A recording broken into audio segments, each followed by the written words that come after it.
I'm Jace Lacob, and you're listening to Masterpiece Studio. London, 1877. The illustrious Forsyte family gathers as young Julian Forsyte, heir apparent to the family's stockbroking firm, awaits his fiancée Frances's progression down the aisle. The pair are to be wed in this strategic alliance, as Frances, a queen of high society, was handpicked to cement the Forsytes' status among London's elite.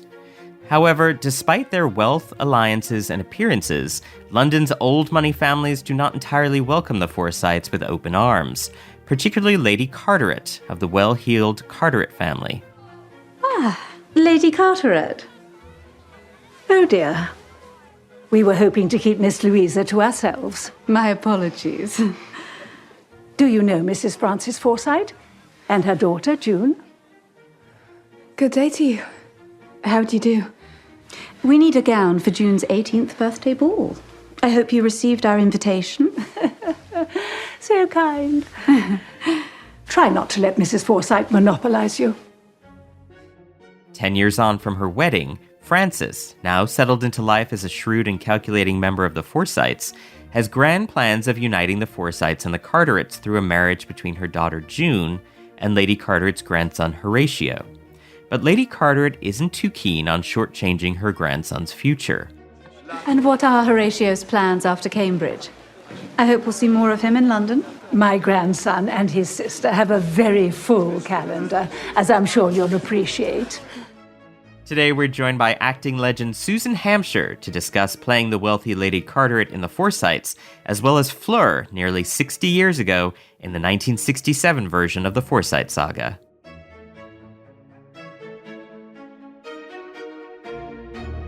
And this week we are joined by the Forsyte star, Susan Hampshire. Lady Kulukondis, welcome. Thank you. And I'm very excited to be here because this is the first time I've ever done one of these. Is it called a podcast? I get to be your first. That is an honor. Yes, welcome to this, your first podcast. And I hope you feel relaxed and comfortable as we sort of take a trip through the Forsytes and down memory lane as well. You are no stranger to the story of the Forsytes, as you played Fleur Forsyte in the 1967 adaptation of John Galsworthy's The Forsyte Saga. We'll talk about that in a bit, but here you are in 2026 in The Forsytes as the Dowager Lady Carteret. How did this turn of events come about, and what drew you to accept the role of Lady Carteret? Well, it's really quite exciting. On a Friday evening, after business hours, my telephone went and Susie Paris, who does the casting, rang and said, "Are you free? This is an offer. Are you interested? You'd have to go to Bristol to film. And would you like to have a small part in The Forsytes?" And I said yes. And over the weekend, we sorted out the contract. And on Monday, I went to the read-through. You'll realize that Lady Carteret is large in the minds of the Forsyte family, but not very large on screen. So you blink and you could miss me. But nevertheless, I'm absolutely thrilled to be doing it because the Forsyte Saga was an extraordinarily turning point in my life. The original was 26 episodes, and I was only in the second half playing Fleur, who was Soames's daughter. And when the second half was about to be shown in America, PBS took me over to New York, and I was about 4 months pregnant then. I think it was in 1970. And I toured the country, not every city, but, the major cities. And it was really the most exciting and adventurous thing because I kind of felt I was famous. It was really exciting. It sounds pathetic to say now. Our careers are not always what we want them to be or what we expect. And when you suddenly have a moment in the sun, it's very thrilling. I mean, your moment in the sun has been hardly a moment. You have been sort of omnipresent on television for many, many, many years. And even as you say, if your screen time in The Forsytes, particularly in the first episode, which we're going to discuss, isn't huge, your presence is felt, very much so. In the first episode, Lady Carteret runs into Frances Forsyte and her daughter June at Louisa Burns' dressmaker shop, and in just a pair of words, dripping with the most polite of venom, Lady Carteret conjures the entirety of her dynamic with Frances. She says, "So kind." What did you make of Lady Carteret, and how does this exchange with Frances sum her up?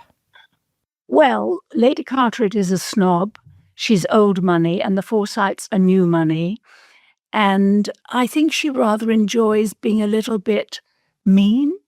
She's not nasty, but she's just always a little bit short on kindness, all I can put it. But she does adore her son, which we don't see in this series. But this season, we see her two grandchildren, who are gorgeous, by the way. And they are with her quite a lot in the scenes. Frances has designs on Lady Carteret's dull grandson Horatio as a potential husband for June. Such a match would clearly suit the Forsytes more than the Carterets, and Lady Carteret seems determined to stop it. Does she view Frances as a rival, or is merely just a social impediment to be overcome, this sort of nuisance?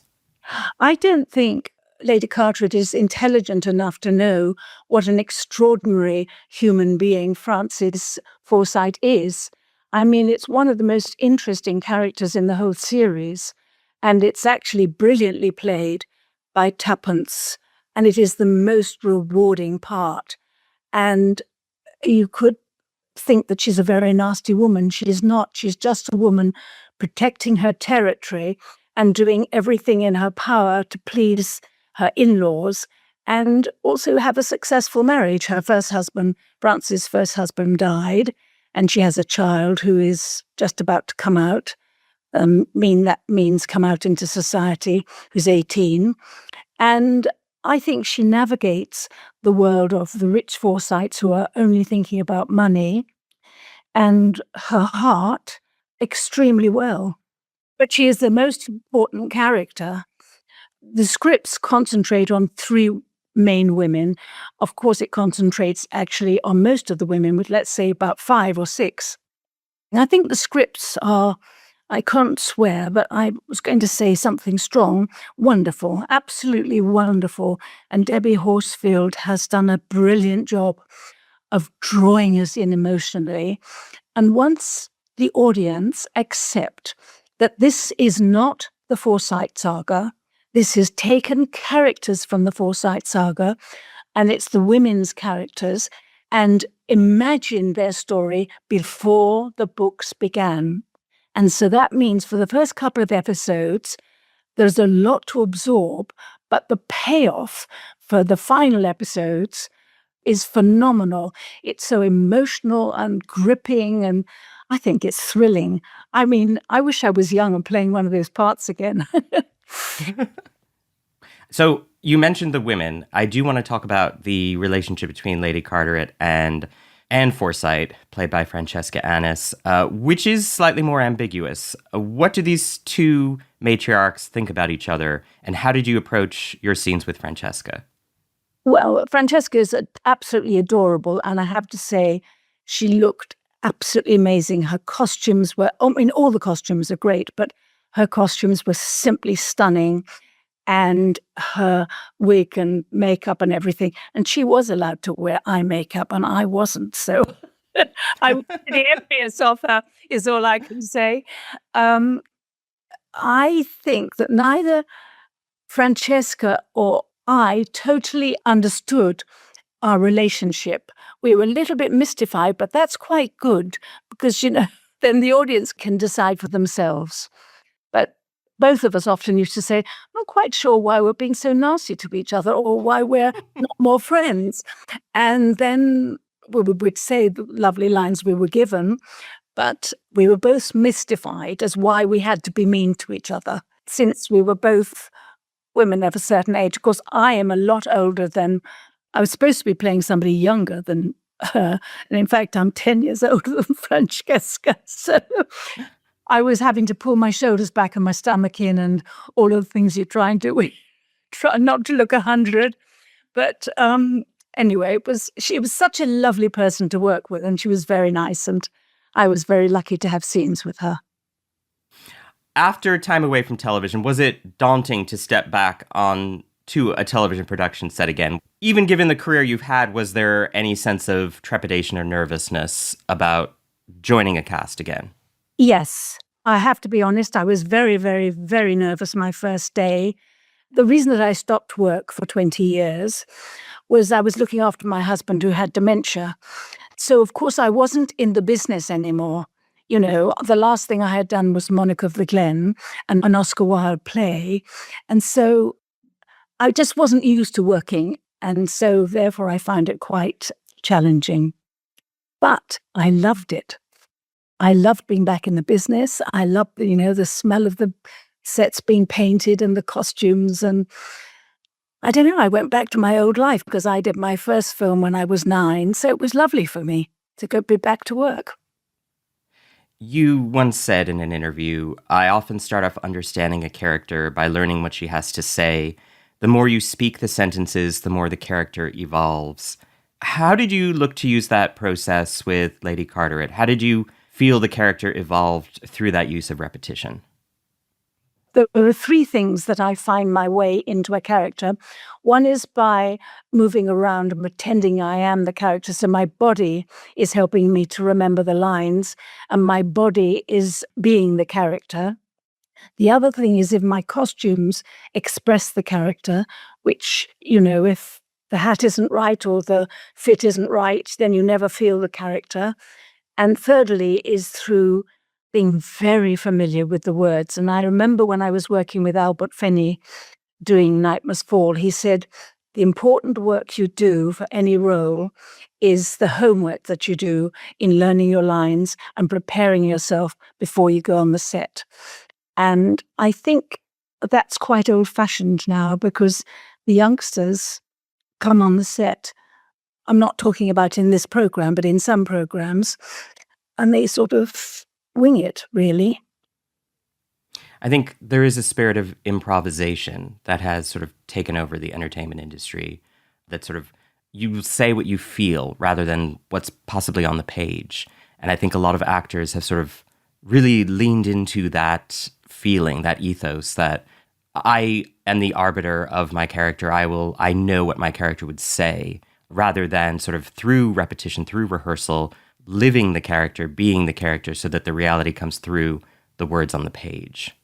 Yes, and particularly going back to the Galsworthy books, when I was playing Fleur, it was fantastically useful, apart from the fact that Donald Wilson had done the most wonderful scripts for the 1967 version. And I think Debbie has done the most wonderful scripts for this.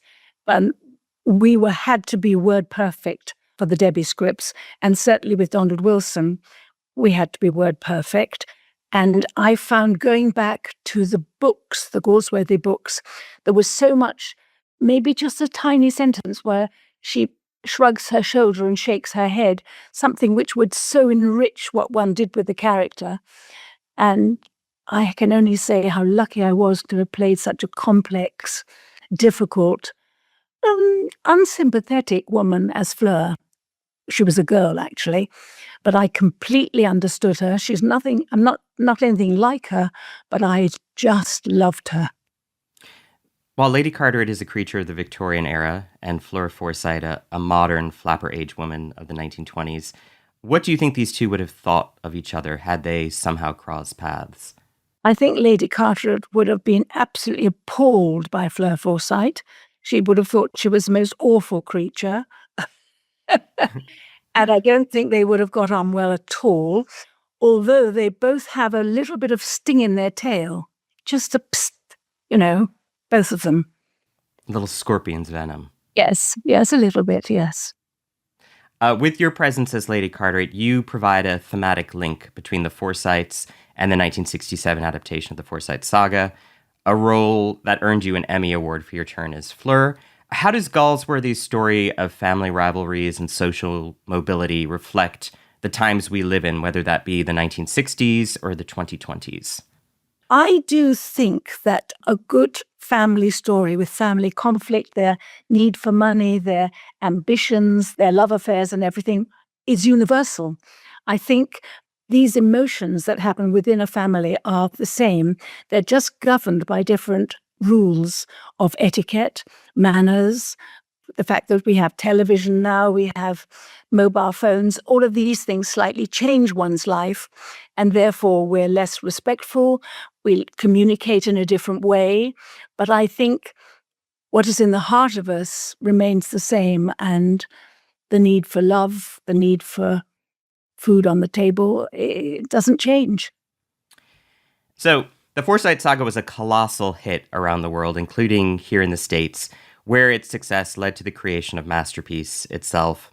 At the time when you were filming those final 13 episodes of the Forsyte Saga that you were in, did you have any inkling that the program would be so huge or alter your career so significantly? I didn't really, because I was so into the role and I was just about to get married. And actually, that wasn't the distraction. It was the fact that I was completely obsessed with playing Fleur. And I remember Maggie Tyzak, who played Winifred, saying to me, "Remember, Susan, I think this is very, very special. This whole series is very special." And when it went out, of course, it hooked the nation, 20 million viewers, which was, everybody would give their eye teeth for today. And they had to change the time of the church services because people weren't going to evensong. And quite a few things changed. And we were sort of famous all over the world because it was sold to Russia. Nicholas Penner and I were invited to Sweden and we met the great film director Ingmar Bergman. And when we got to the stadium, there were 30,000 people there to greet us and the airport was mobbed. It was very exciting for us. I mean, obviously, it happened to the Beatles and it happens to pop stars now, but it doesn't normally happen to working actors, and it was thrilling. We'll take a quick break to hear a word from our sponsors, and when we return, more from the Forsyte star Susan Hampshire.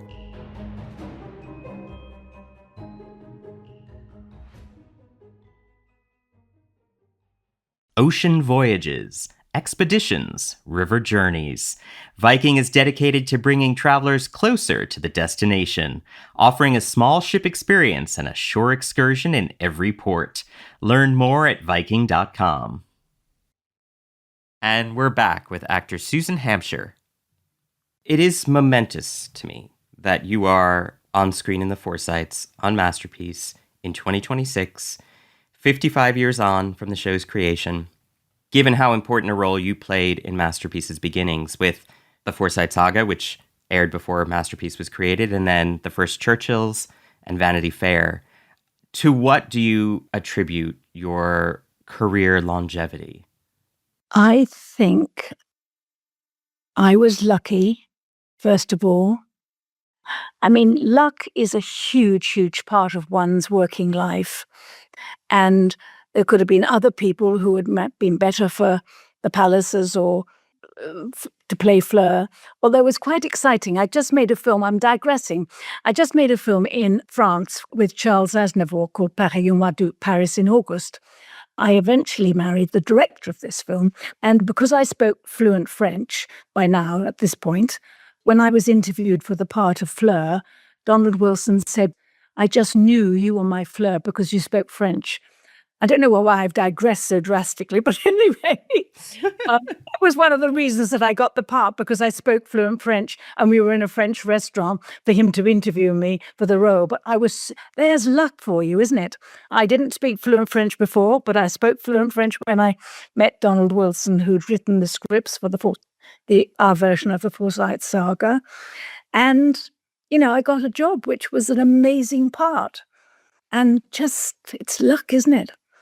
It's luck. Other people could have been better for it, prettier, with a better voice, blah, blah, blah. Who knows? I want to talk about Vanity Fair. You played Becky Sharp in that adaptation, which was the first drama serial to be broadcast in color on television in the UK. Did that feel groundbreaking for drama serials and for you personally being broadcast in color after your experience in black and white? It was really, really exciting because all the focus was on what we looked like on screen. Sometimes our makeup was coming out green. Sometimes the wig, which was red, was coming out purple.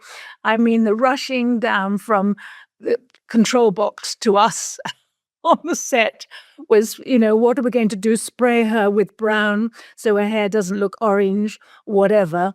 And certainly we had to wear almost white makeup sometimes, because otherwise we were coming up very bright pink. It was exciting, actually. Even the clothes, which were exquisite, really pretty, were coming out odd colours. And obviously, when Becky Sharp goes to court, the dress needs to be white, the plumes in the hair need to be white, and they don't need to come out slightly grey or something. Anyway, I loved doing it. I loved Becky Sharp. She was a woman way before her time. I just love women who have some get up and go in them. I just love the fact that she was ambitious and she worked so hard to get where she got. And you don't get anywhere in the world without putting your shoulder to the wheel, do you? You have to really not expect it to come to you on a plate. And she came from a poor background and she was nothing really, but she made the most of herself. Throughout your career, whether that's Fleur in the Forsyte Saga, or Lady Glencora in the Pallisers, or Molly MacDonald in Monarch of the Glen, or Lady Carteret, you've been adept at playing patrician, well-heeled characters. As a real-life lady yourself, what is it about you, do you think, that makes casting directors say she's perfect for this posh role? Well, in the old days, probably because I wasn't particularly pretty or anything, but I sounded right. Now, I don't think anybody knows I'm alive, so I'm very happy to be talking to you today. It's just, I think we all have a moment that we may have a few years in the sun, and I was very lucky to have my time in the sun. I'd love to talk about your childhood. You grew up at Dolphin Square in Pimlico, in a flat you shared with your mum and 3 siblings, where you've said the loo was 4 floors up. But you were presented at court and named Deb of the Year.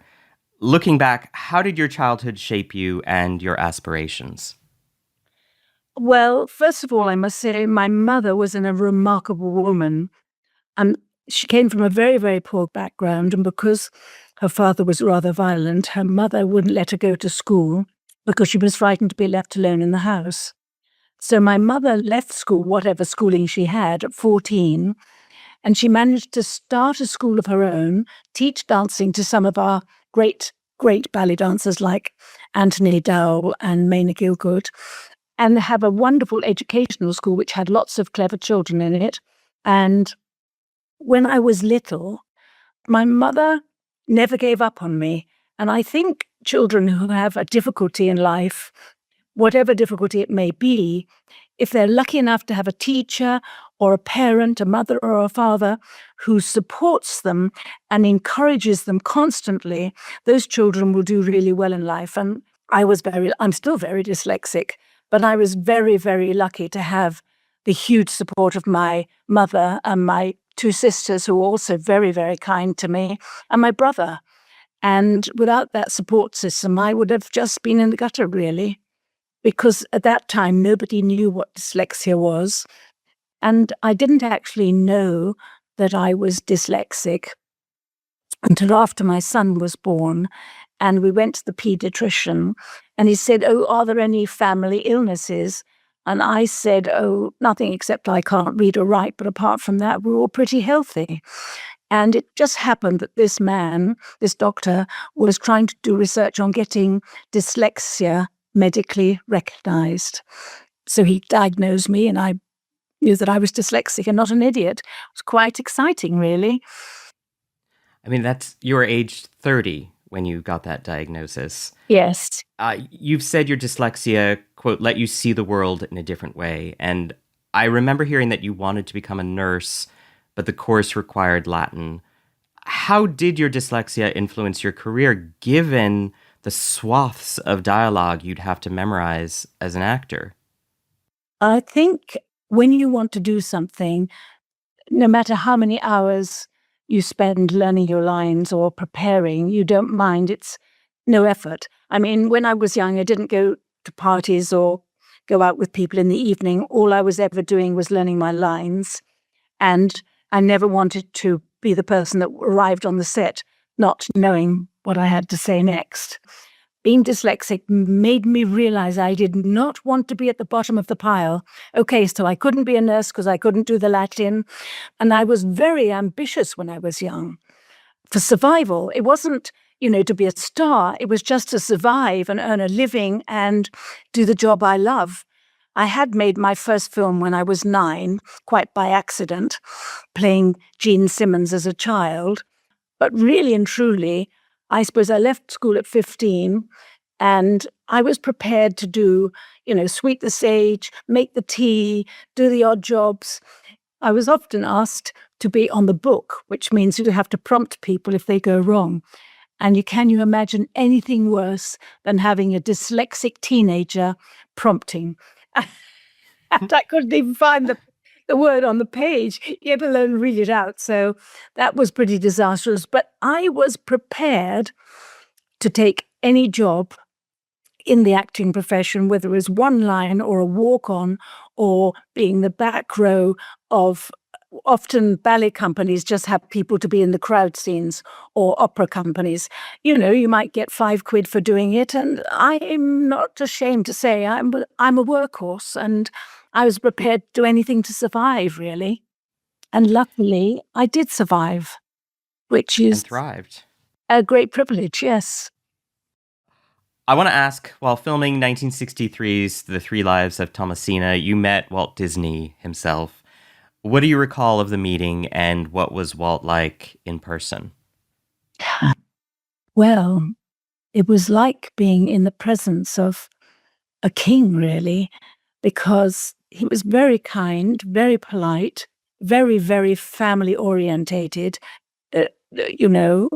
and I was honored that obviously he saw the rushes when I did the film tests, and I was chosen to be in the film.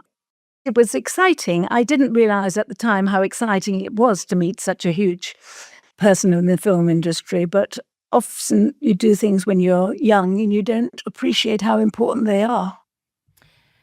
One of your best-known roles is that of Molly MacDonald in the beloved early 2000s BBC drama Monarch of the Glen, one of my favorite television shows of all time. With 20 years since the series ended, how fondly do you look back at Molly and on your time on Monarch of the Glen? Well, first of all, I look back on it and realize that Richard Briers is an absolute comic genius. I mean, he could make anything funny, and he was absolutely amazing. And when I used to travel up to Scotland, because it was, it was all filmed in Scotland, and people would meet me at the station and say, "Oh, we love your show." And I'd say, "Yes, isn't the scenery wonderful?" And they would say, "Oh, yes, we just turn off the sound and look at the pictures." And I'm thinking, I'm up all night learning my lines, and they're looking at the pictures, but the scenery was exquisite. The midges were horrible. Mm-hmm. Several times people had to be taken to hospital because the midges had bitten them so badly.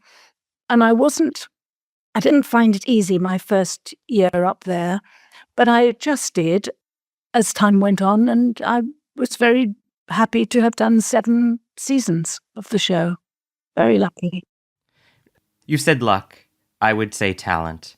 But looking back at a career such as yours, do you have a favorite performance or a role of which you're really particularly proud from the past 60 plus years? Is it possible to choose? I loved playing Nora in The Doll's House. I loved doing Mrs. Anna in The King and I. I loved more than anything playing Fleur, and I loved Becky Sharp. And before that, I did quite a few television series for the BBC, and one was called What Katy Did, which were children's books about a kind of naughty schoolgirl. And that was also a very good part. I mean, she was so lively and energetic and naughty and full of fun, not boring at all. So I've done lots of things. And I suppose in a way, doing Paris in August with Charles Aznavour was a really important part of my working life, because I met Pierre, who's the father of my son, Christopher. But then obviously it didn't work out. That's life, isn't it? And then eventually I married a very, very sweet man called Eddie Kulakundis. And he's the person that I was only too happy to look after for the last 10, 12 years of his life, and I would do it again in a heartbeat, because that's what loving is, I suppose. Did that experience in some way then feel like you had come full circle with your early aims to become a nurse? Was that drive to care, to love, always a part of your life, whether or not it was your profession? It's very interesting you should ask me that, because yes, when I was doing the Forsyte Saga, my sisters said they couldn't look after Mummy, who was with terminal cancer. And so I did the nights and looked after my mother. Then I looked after Eddie's mother. Then I looked after Eddie, a pleasure. And then I looked after my other sister. So it's interesting. I obviously found my nursing role inadvertently. But it was my gut to do it. It's something that obviously I think we can have a gene in us, which is a caring gene. The caring gene, I love that. And I would argue you absolutely have that gene. It's very clear to me to see. Oh, thank you. Susan Hampshire, Lady Culicandis, thank you so very much. Thank you so much. You're such a darling. Thank you very much.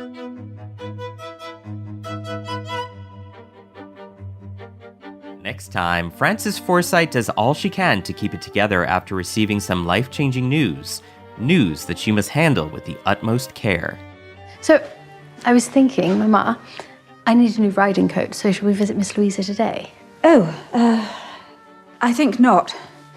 She mentioned last night she's booked up for several months in advance. Well, she'll fit me in. And I want to take some bonbons for the children. No. No? Join us next week as we talk with the Forsytes writer Debbie Horsfield to discuss how she reimagined John Galsworthy's novels in this modern adaptation of the landmark British family saga.